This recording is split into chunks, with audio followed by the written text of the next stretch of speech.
Su compañera Annette me pidió que diera mi opinión sobre si sí o no se les debe respetar sus derechos humanos a las personas que se encuentran privadas de su libertad en un centro de readaptación social. Y mi opinión es la siguiente: sí se les debe respetar los derechos humanos a las personas que se encuentran privadas de su libertad, toda vez de que el artículo primero constitucional menciona que todas las personas gozarán de los derechos humanos marcados en la Constitución y de los tratados internacionales que el Estado de México sea parte. Igual, el artículo 18 constitucional en su párrafo segundo menciona que el sistema penitenciario se regirá por el respeto a los derechos humanos. Es decir, sí, si bien es cierto, a los reos se les quitan derechos, como cuales políticos y civiles, pero siguen teniendo derechos humanos que vendrían siendo derecho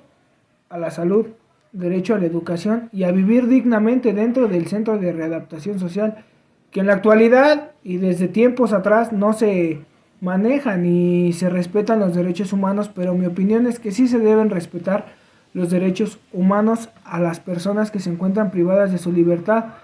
toda vez de que lo marca la misma Constitución en el artículo primero y en el artículo 18 hace referencia que el sistema penitenciario se tiene que regir a base del respeto a los derechos humanos del reo. Sería todo y espero les sirva de algo esta opinión mía. Queremos agradecer a todas aquellas personas y profesores que se tomaron el tiempo de enviarnos su opinión. Para finalizar, vamos a pasar con nuestra compañera Annette, quien nos dará una breve conclusión respecto a los temas que ya se han señalado durante este video.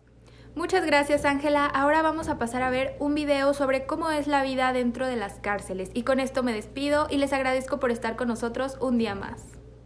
La protección y defensa de los derechos humanos en México fue elevada a rango constitucional el 28 de enero de 1992 con la publicación del decreto que adicionó el apartado B al artículo 102 de la Constitución Política de los Estados Unidos Mexicanos. Con fecha 13 de septiembre de 1999 se reformó el artículo 102, apartado B constitucional, en el cual se señala que la Comisión Nacional de los Derechos Humanos es un organismo que cuenta con autonomía de gestión y presupuestaria, así como personalidad jurídica y patrimonio propios. El objetivo esencial de este organismo es la protección, observancia, promoción, estudio y divulgación de los derechos humanos previstos por el orden jurídico mexicano.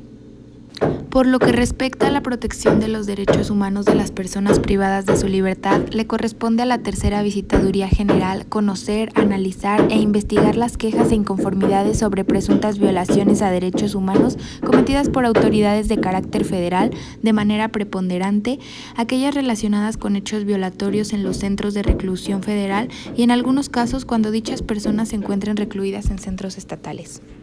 Es el caso que el artículo 18, párrafo segundo de la Constitución Política de los Estados Unidos Mexicanos establece que el sistema penitenciario se organizará sobre la base del respeto a los derechos humanos.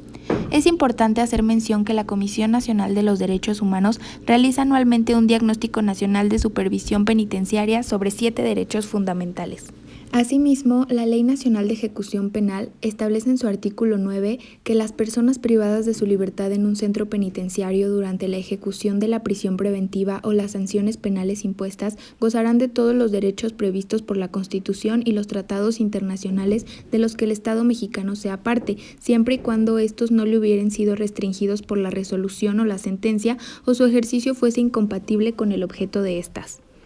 A manera de conclusión, podemos decir que todas las personas privadas de su libertad, con excepciones de las limitaciones que sean evidentemente necesarias por el hecho del encarcelamiento, deberán de gozar de todos los derechos humanos y las libertades fundamentales consagradas en la Constitución Política de los Estados Unidos Mexicanos, en la Declaración Universal de Derechos Humanos y en los demás instrumentos de las Naciones Unidas que protejan a dichas personas.